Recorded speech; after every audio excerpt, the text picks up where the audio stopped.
one of the things that has happened, I think, too often to progressives is that we don't understand the relationship between minimum goals and maximum goals.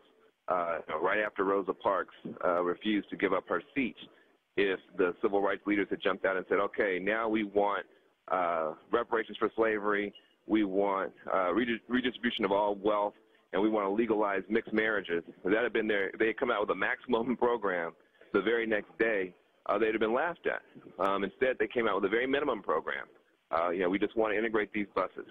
The students a few years later came out with a very minimum program. We just want to sit at the lunch counter.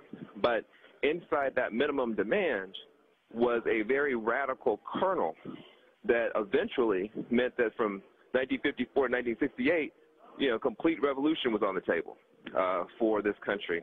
And I think that this green movement has to pursue those same steps and stages.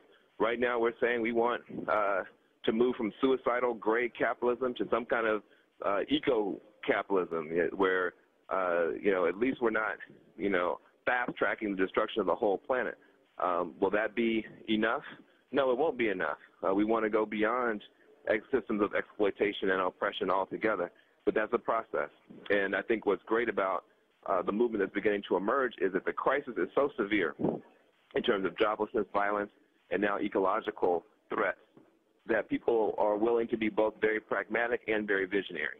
And so the green economy will start off as a small subset, and we're going to push it and push it and push it until it becomes the engine for transforming the whole society. My guest has been Van Jones, founder and president of Green for I don't know how All. many of you guys know Van Jones. Van Jones is... Ooh. This is his house, apparently. Van Jones, all right.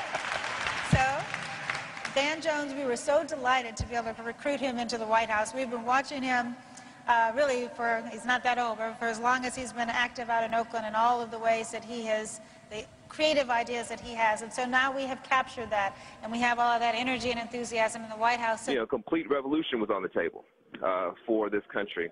And I think that this green movement has to pursue those same steps and stages.